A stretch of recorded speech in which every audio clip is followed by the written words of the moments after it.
c'est Dédé, je suis extrêmement heureux de vous retrouver pour une toute nouvelle vidéo. Je vais vous parler de la peur. Oui, tu as déjà eu peur, je le sais. Il a déjà eu peur, ton voisin. Ton voisin il a déjà eu peur. Elles ont déjà eu peur. Mais tu sais quoi, moi aussi j'ai déjà eu peur. Nous sommes tous sur un même pied d'égalité par rapport à cette peur. Bien évidemment, il y a deux manières d'agir. Soit nous faisons que la peur est un catalyseur de nos projets, qui permet de nous libérer, donc le fait de s'affranchir de cette peur, ou alors nous restons bloqués par rapport à cette peur. Donc il y a deux options. C'est pour ça que moi j'ai remarqué que finalement dans la grande majeure partie des cas, nous avons tendance à trop se focaliser sur le blocage.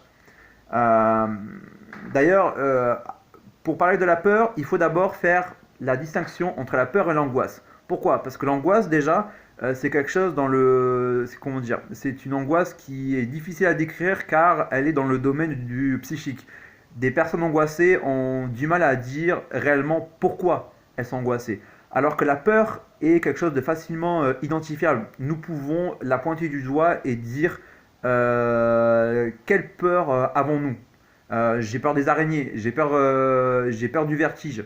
Voilà ce genre de choses. D'ailleurs, Napoleon Hill, qui est vraiment un excellent auteur que je vous recommande, décrit 6 éléments qui permettent de décrire la peur. Tout d'abord, la peur de la vieillesse, la peur de la critique, la peur de la maladie, la peur de la pauvreté, la peur de l'amour et la peur de la mort. Ces 6 éléments sont les piliers de cette même peur. Donc, en fait, ce que je veux vous dire à travers cette vidéo, c'est très sincèrement, n'ayez pas peur de faire fausse route, vraiment.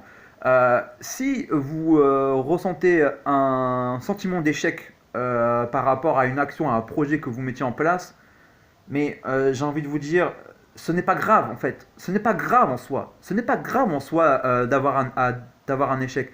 Donc, n'ayez pas peur de l'échec.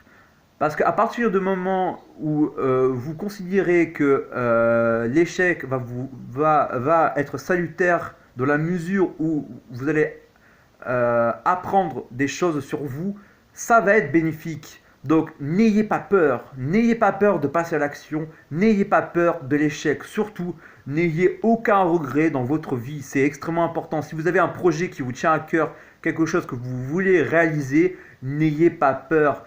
Faites le vide dans votre tête, évitez d'écouter, on va dire, votre entourage qui peut bien évidemment ne pas aller dans votre sens, parce que ça c'est quelque chose que vous allez peut-être entendre. Mais du moment que vous préparez votre projet minutieusement et que vous essayez quelque chose, même si vous vous ratez, ce n'est pas grave, mais ce n'est pas grave, parce que à partir du moment où vous vous ratez, ça veut dire que vous n'avez pas fait les bonnes actions qui vous ont permis d'atteindre cet objectif, mais que vous devez revoir vos plans. Donc, essayez d'avoir une autre vision de la chose. Ne considérez pas la peur comme quelque chose d'absolument insurmontable. Sinon, vous savez, il y a des personnalités extrêmement célèbres comme Walt Disney. Oui, avant que ce soit un parc d'attractions, c'était une personne avant. On a tendance à l'oublier, mais avant qu'il puisse ouvrir son parc, il s'est pris des centaines et des centaines de refus. Mais oui, il s'est pris des centaines et des centaines de refus, et finalement, il y est arrivé. Il s'est pris des vents en pagaille. Mais le type était vraiment déterminé comme jamais. Donc à partir du moment où votre persévérance est doublée d'un désir ardent, vous allez y arriver. Donc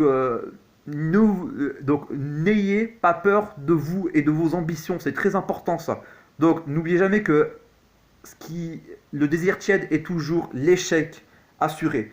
Donc c'est pour ça que je tiens à vous dire, c'est que peu de gens voient finalement en la peur un moyen en fait de se surpasser. Surpassez-vous, c'est extrêmement important. Et moi, ce qui me fait toujours rire, en fait, c'est les phrases toutes faites qui sont comme, par exemple, oui, tu sais, moi, je peux pas y arriver. Oh, tu sais, moi, comment dire, La vie est trop dure, c'est toujours la loi du plus fort. Alors moi, cette phrase-là, je ne la supporte plus. C'est la loi du plus fort. C'est des conneries, ça. C'est des conneries.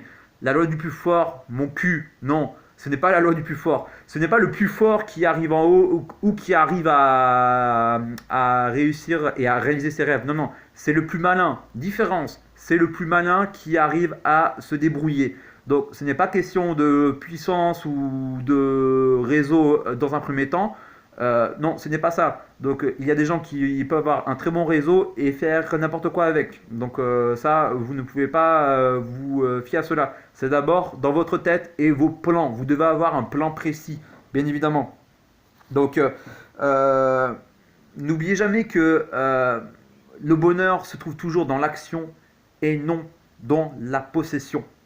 Donc n'ayez pas peur de ce que vous allez peut-être perdre, non, parce que ce n'est pas ça la vie, ce n'est pas ça la vie. Vous devez absolument vous affranchir de ça. La peur doit vous permettre donc de passer à l'action. L'action, c'est ce qui va vous permettre donc de prendre confiance en vous et d'éliminer progressivement cette même peur. Donc je ne peux que vous conseiller ça. Donc n'oubliez jamais une chose, ce n'est pas parce que les choses sont difficiles que nous n'osons pas. C'est parce que nous n'osons pas que les choses sont difficiles. Donc c'est par cette petite phrase que je vous laisse et je vous dis à la prochaine les amis. Ciao ciao ciao et surtout n'ayez pas peur, entreprenez, prenez des risques. Ciao les amis, ciao.